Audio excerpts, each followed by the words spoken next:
Swayam Prabha. Digital India. Educated India.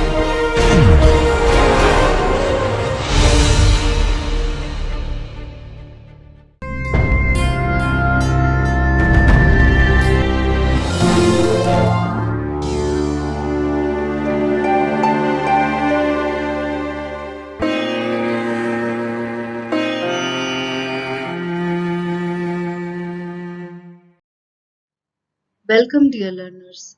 This is a video for the subject of education for the course of Bachelor's of Education and for the paper of Conceptual Foundations of Education. Here in this video lecture, we will be discussing sociological basis of education, and the focus of this lecture will be educational sociology and sociology of education. This video lecture is recorded by Dr. Iram Khan. The course coordinator and the presenter of this video is Dr. Iram Khan from Jamia Millia Islamia, New Delhi. The academic expert or the reviewer of this video is Dr. Savita Kaushal from Jamia Millia Islamia, New Delhi. This video is produced under the project DTH Swayamprabha channels of MHRD, which is now known as Ministry of Education, Government of India. Hello dear students, I am Dr. Iram Khan, Assistant Professor at IASC Faculty of Education, Jamia Millia Islamia, New Delhi. Today we are going to have a discussion on sociological basis of education, and in this lecture the discussion will be made on educational sociology and sociology of education. So let us start the discussion first with the objectives of the session. The objectives of this session are to discuss the relation between sociology and education, elaborate educational sociology, its definitions, aims, scope, importance, and limitations, to delineate the impact of educational sociology on education. Sociology is the study of human interactions, experiences, interrelations, conditions, contexts, and consequences. In this lecture, we will be first discussing the meaning of sociology and its basis on education. Some scholars hold that ideas of having given the great importance to philosophical, psychological, and scientific basis of education. The need of modern times is that due importance should also be attached to the sociological basis of education. The sociological basis of education means that in the educational organization or different organizations, due weightage should be given to the needs, ideas, and aspirations of society. In other words, we can discuss this that by means of education, social qualities and social feelings should be developed in our children so that they are able to discharge efficiently their obligations, and they can also enjoy their rights in such a manner that they are capable to lead their lives with self-confidence and self-reliance, and are able to contribute their utmost to the social welfare and progress. So in this way, sociological basis of education lays great emphasis on the development of capable, dynamic, and enterprising citizens of strong character who are able to achieve more and more progress and development by means of education, by getting themselves educated. So before discussing this basis in more details, it is essential to know well about the various aspects and entities of sociology, society, community, and educational sociology to make the sociological basis of education very much clear in our minds. So what is the meaning of society and what is the nature of society? We can explain society as a state of fellow feeling, cooperation, friendship, empathy, sympathy among two or more persons who live together with common feelings, bonds, and aspirations. By this implication, a society is an organization of persons which guarantees security to the members for their individuality and existence. Though a society comes into being by the association of individuals, but then also sociologists uphold greater importance of the needs, basically to the needs and ideals and aspirations of society over the individual members. So various scholars emphasize that society does not impose any duty or obligation on any individual. But then also the social interrelations are so complex, so complicated that an entity that that is actually the part of this society is always in the state of transformation. And if we talk about this entire thing in other words, society can be considered as a dynamic entity. It may be noted here that the social entity or society has its own political, economic, cultural, and religious ideologies, according to which it provides more and more opportunities to different individuals who are the part of the society to develop their various powers and capacities to the fullest possible extent, and side by side developing the society on its own, for the betterment of its own by their best and utmost efforts. Whose best efforts? Those individuals who are the part of the society. So by development of the individuals, the society also gets developed. This comes out of a sense of social obligation and attitude of social service. And here the important remark of MacLever and Page is to be taken up. If I point out that, it will be very much implying here that man is dependent on society for protection, comfort, nurturance, equipment, opportunity, and the multitude of definite services which society provides. He is dependent upon society for the content of his thoughts, his dreams, his aspirations, even for many of his maladies of mind and body. His birth in society brings with it the absolute need of society itself. Quotes close. So you can see that by the words of MacLever and Page, the importance of society, the interrelationship of society and the individuals is shown very properly and in very beautiful words. So, how the individual and society are connected with each other.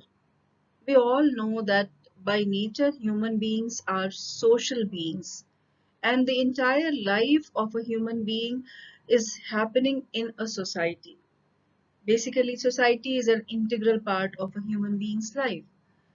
This human being basically learned the speech or the writing, reading, and behaving with others from the society by living in the society.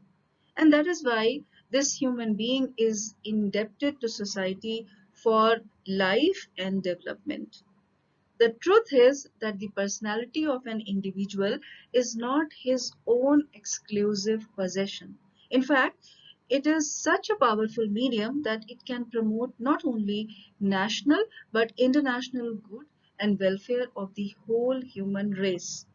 An individual isolated completely from society will not service for long, and therefore this individual is not expected to do anything harmful to the society of which this individual is an integral part of.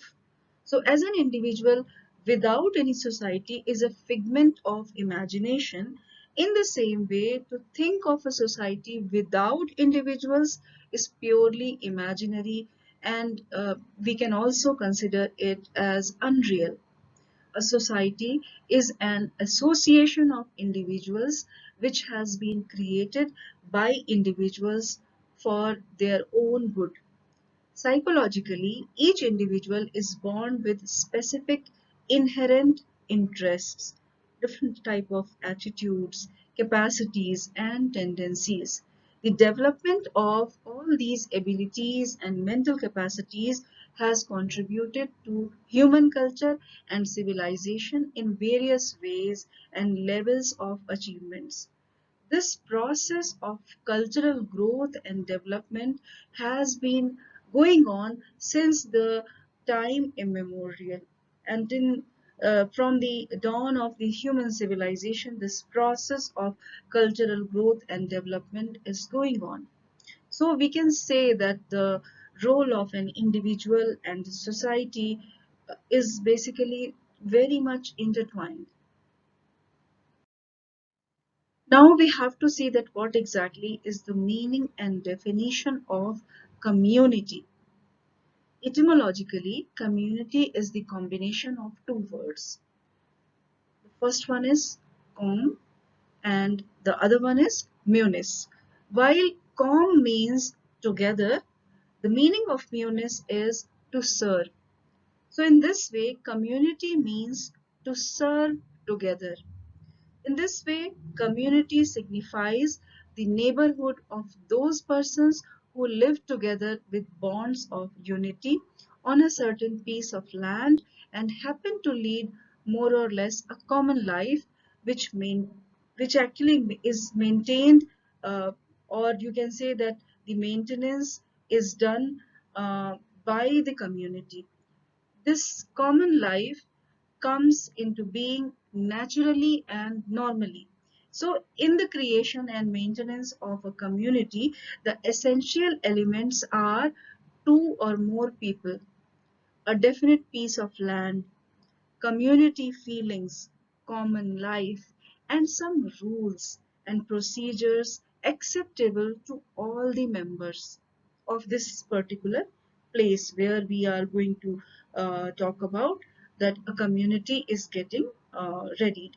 So the community feelings, common life, and all these rules and procedures are acceptable to all the members. Then only the community is going to be developed. So the area of a community may be a small one or a very big one.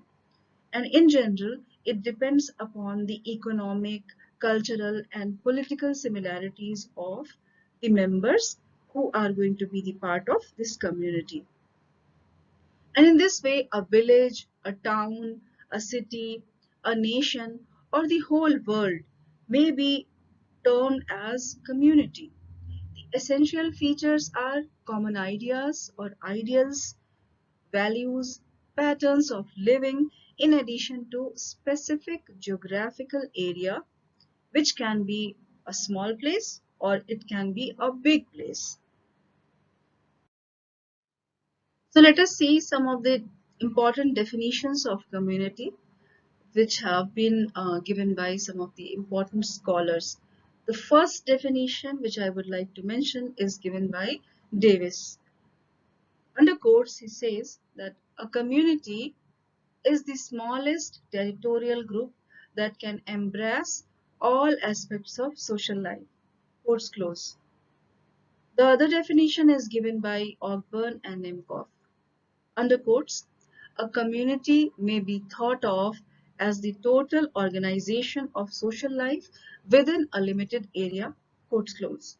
So both of the definitions, if you analyze both these definitions, you can see that both of these scholars are talking about the group of people who are living on a piece of land or on a limited area, and they are actually leading their social lives together, and they can be considered as the community.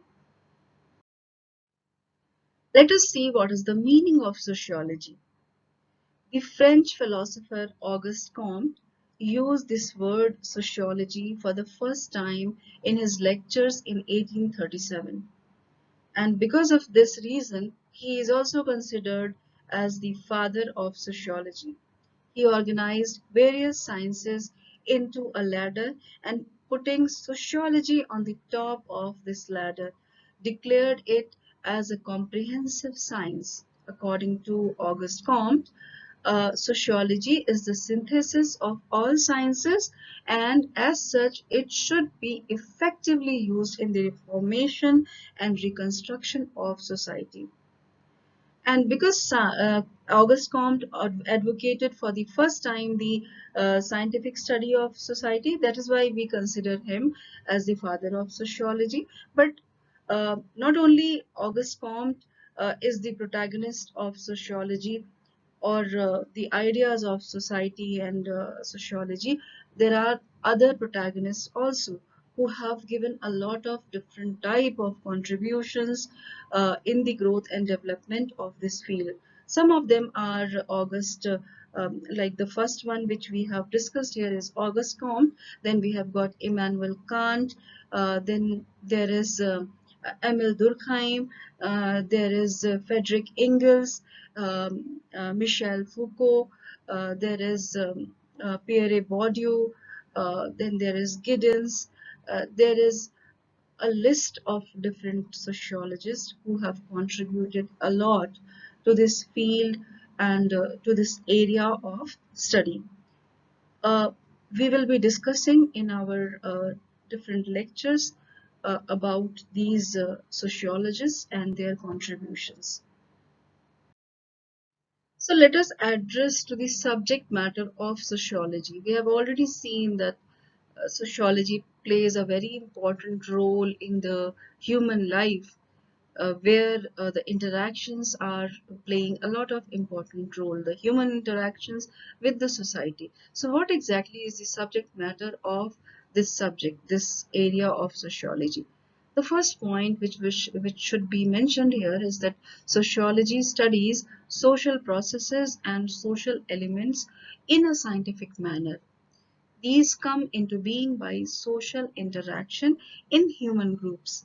And we can say that sociology studies all aspects of human life. And if we say this, it will be very much correct. The next point is that sociology studies the multiple dimensions or the multidimensional behavior of human beings. Then the next point can be that sociology studies the social institutions which go by the names of family, religion, community, state, different type of races, and the structure of the society which comes in the names of the caste, the creeds, and even the social distinctions.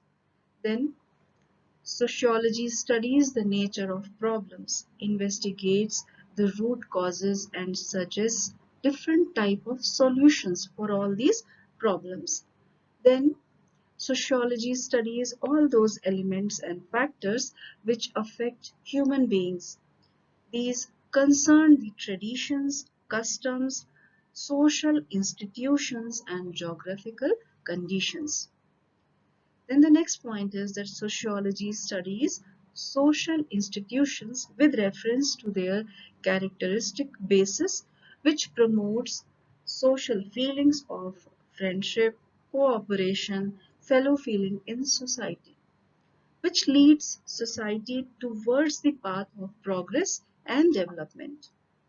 Then sociology studies the processes of social disintegration and causes of social transformation and development of human culture and civilization. Sociology studies the formation and development of human culture and civilization. So in this way, we can see that a lot of different things are studied in the subject of sociology. Let us see the meaning and definition of educational sociology, because here we are going to have a discussion which is very much inclined towards the idea of sociology in terms of education. So, how educational sociology can be defined and how we can give a meaning to educational sociology. If we go ahead and desire a lot of different things in terms of education, which has been given rise to this new branch of sociology, which is considered as educational sociology, there are a lot of things to be discussed. In other words, we can say that educational sociology is such a branch of sociology which has come into existence as a synthesis between education and sociology. It may be noted here that educational sociology emphasizes that the aims of sociology should be achieved through educational processes, and that is why this particular area of study or this science, after a thorough study of social institutions, which can be taken as the family, the school, the community, the religion, mass media, um, and many other paradigms which we will be discussing in due course of the lectures, they lay down the processes for the wholesome development of individuals through the aims, the curriculum, methods, and other aspects of education. And that is why educational sociology studies all social processes and social interactions for social development and welfare, without which the nature and problems of education cannot be solved. So, if we try to make it very much clear in some simple words, educational sociology is like the educational sociology is that science which studies social activities, human groups, social institutions, and agencies which fulfill the needs of education. And that is why educational sociology concerns itself with the development of individuals and the society. It necessarily has to study well the working of various social institutions, the different customs which are there in the society, which are upheld in the society, the traditions, social rules, social codes, and norms of behavior which affect human progress and development through various educational activities and experiences. So, basically, educational sociology has a lot to say, but here in the new curriculum of B.Ed, we will be studying educational sociology as the part of the paper of conceptual foundations of education. And the reason behind this is that actually it makes the conceptual foundation along with the other conceptual foundations, which is educational philosophy or educational psychology. So we will be studying here as a part of the conceptual foundations paper, but we should understand that what exactly this this term educational sociology means.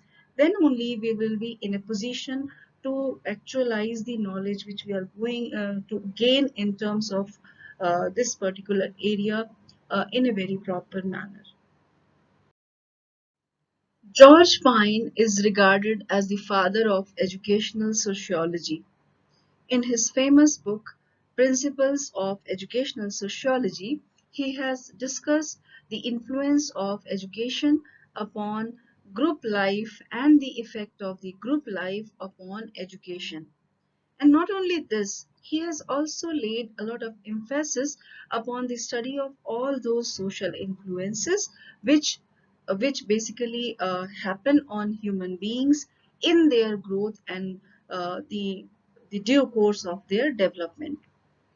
In addition to Pine, other sociologists like John Dewey, Moore, Frederick Duquesne, then McLeavier, Merrill, Davis, Durkheim, Clark, Ottaway, Karl Mannheim, and others have contributed a great deal in the development of educational sociology.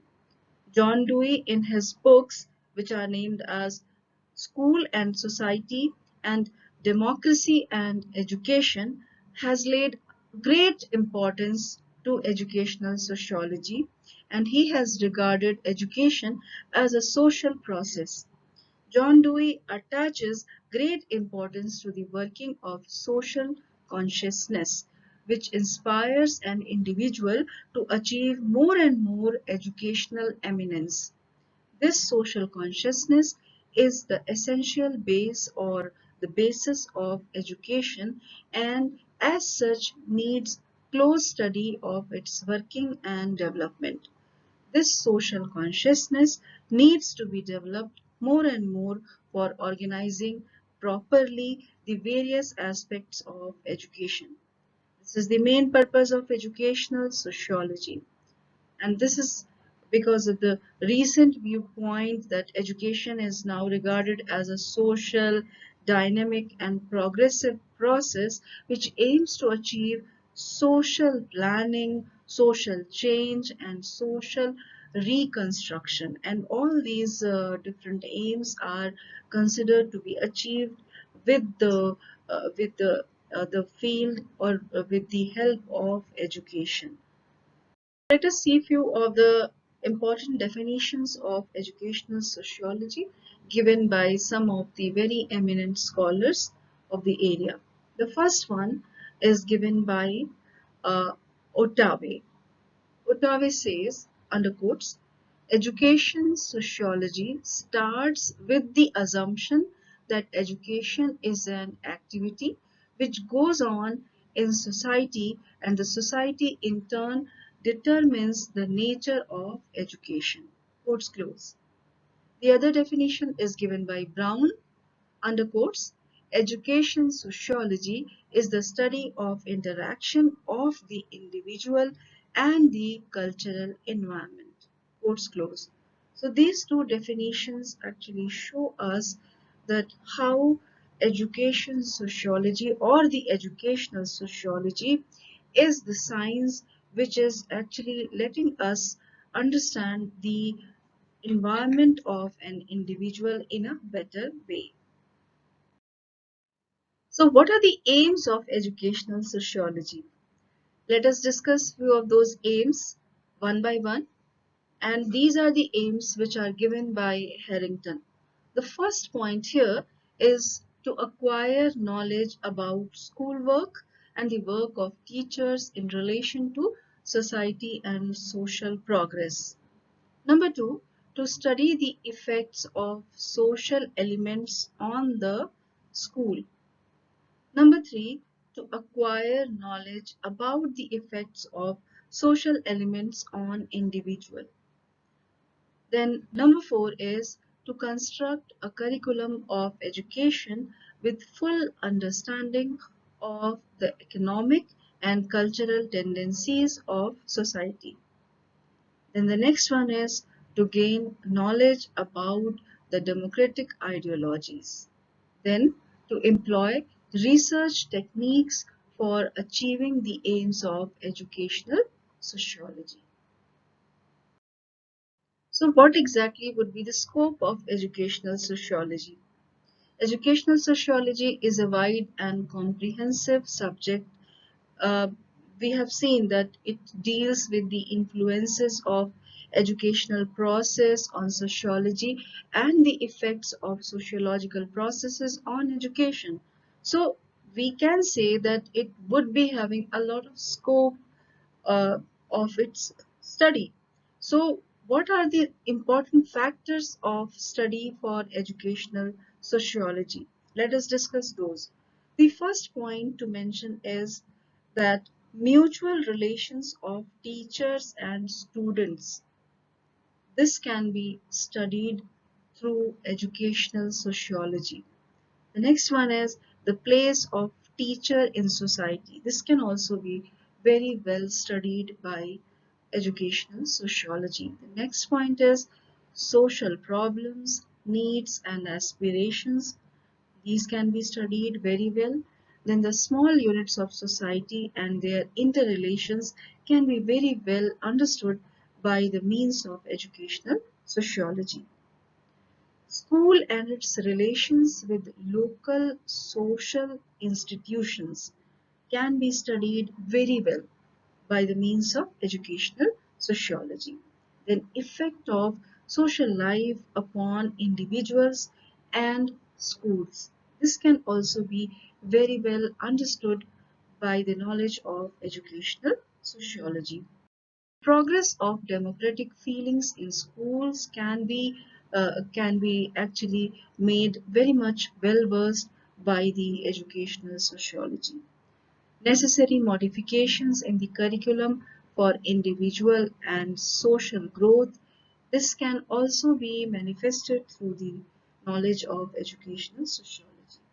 Then encouragement to critical thinking and investigation, then evaluation of the mass media and the role of mass media as medium of social progress. This can also be the scope of the educational sociology.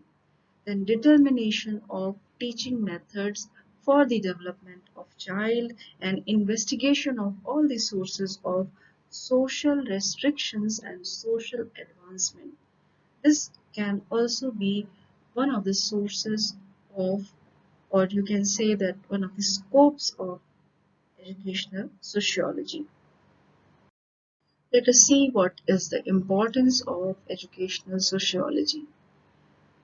We are studying about educational sociology, so we should be aware of that what exactly it is and how important it is to be studied for a student of education. So educational sociology starts its work with the belief that human being is a social being. This feeling was not prevalent in ancient times. In those days, racial discrimination held over the minds of people in general. And that is why it was not the right of every individual to receive education in those times. For example, in ancient India, uh, no one except the Brahmins had the right to study the Vedas. In the same way, only the Kshatriyas alone could learn the art of warfare, but the conditions have vastly changed in the present time. And because of the influence of educational sociology, it is now the right of every human being to receive as much education as this human being is capable of, and whatever is the need of this human being, the aptitude and the abilities of this human being.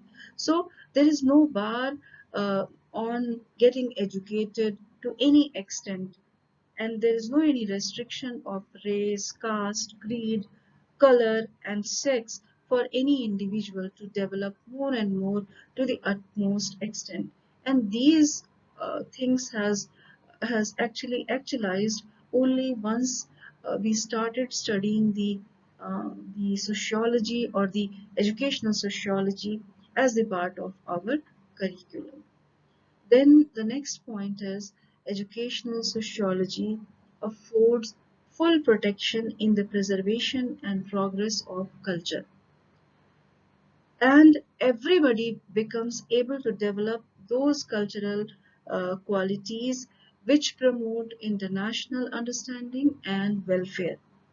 This is somehow very much important because culture is the part of the enriched life of a human being. So because of the study of the culture, educational sociology has given a very important ambition, or you can say a very important kind of role to the system of education, to the human beings. Then educational sociology formulates rules and procedures of such type which establish and develop social growth. This must be kept in mind that only useful and the relevant traditions remain effective, and those traditions and those uh, uh, type of rules and regulations uh, actually decay and die out with the time, which are not of much use or which are not relevant according to the needs of a human being. So, by the help of educational sociology, individuals endeavor to create those social institutions which are above all discriminations and differences. All fellow human beings receive due recognition and encouragement for their development to the fullest extent possible. Educational sociology secures for an individual a safe, reliant, and self development kind of living in the society.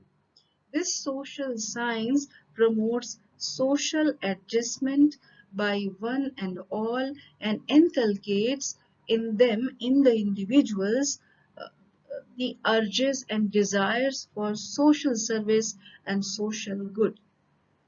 Educational sociology tries to secure and promote happy life for all individuals. The mass or the masses of people understand their welfare and strive to achieve social good for all. Educational sociology strives to gain understanding of social groups, their creation and coming into existence, and their interrelation and interdynamic nature. But with all those importances, there are few limitations also which are intact with the educational sociology. Let us just have a look on those. Social aspect of life is very essential in any educational process. It cannot be ignored or sidetracked, but it is not the whole truth. In reality, the philosophical aspect is also very much important. It is true that educational sociology tries to understand the development and working of social groups, institutions, and diverse social processes, but it does not prescribe any ideal or model of society. At the same time, it does not throw any light on the aims and purposes of life and the nature and form of educational curriculum. So these topics are beyond the scope of educational sociology. Philosophy solves, basically the area of philosophy solves these problems and provides the solutions or the different type of situations which will be uh, going to solve the problems. So for effective and efficient working of educational processes, the psychological processes of learning and understanding are equally essential. Without the psychological understanding of individual and social mental states and their operations, our educational purposes will not be achieved satisfactorily. So this is why now we study the paper of conceptual foundations of education, wherein we study the philosophical foundations as well the sociological foundations and also the psychological foundations of education all together, because we can't say that one in isolation can be important or can be solving all the problems. Each of the three foundation courses, the foundation papers, are very much important to understand the role of individuals, their education, and the societal norms, their applications, and the working of the society in terms of understanding the society in the to the fullest extent.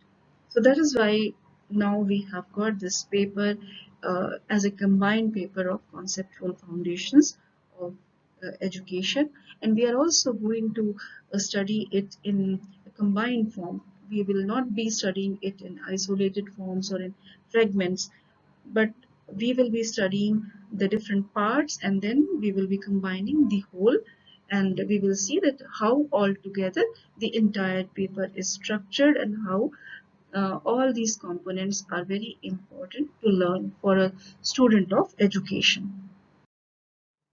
Let us see the impact of educational sociology on education. We have seen, we have discussed on this point that educational sociology has exerted its influence in various fields of education. So, what are those different points, those different areas where this influence can be seen in a very proper manner? Let us just have a look on those points. The first one is that educational sociology launched the schemes of mass education, and for the purpose, schools were opened all over the world, or if we are talking about our country, uh, in the country, different schools were open to educate the children. The next point here is that educational sociology extracted education from the clutches of religion, or in the olden times, the churches were the foremost important institutions which were holding a lot of power in the in the society. So, educational sociology extracted the education from the clutches of these institutions, um, which are related to religion, and the places which are related to these religious institutions and were also exerting the education to the children. So basically, educational sociology took education from the clutches of these religious institutions and placed it in the hands of the state or the government. The next point is that adult education movement began to grow under the influence of educational sociology. The state realized its responsibility not only towards the adults but also formulated and launched schemes for the education of the physically handicapped, or the specially abled, and even the mentally retarded or mentally problemed children, those children who are who are not having the mental capacities developed to the fullest. So even those children were also uh, uh, like brought together and kept under the edges of education. Because of the launching of the mass education programs, the need of more and more teachers were felt. So in this way, the uh, if more teachers will come into the system, even the employment is going to enhance, and the monitorial system was adopted. And according to this method, the responsibility of teaching junior classes is left on the students of senior classes. So this type of systems were have got emerged, and even we have seen in different times that these type of systems were taken adapted or taken care of whenever we talked about the education of small children. Then, to prevent exploitation of child labor, schemes of nursery education for the infants began to be launched in more and more numbers. This movement started from France, traveled to England, and reached America together with India.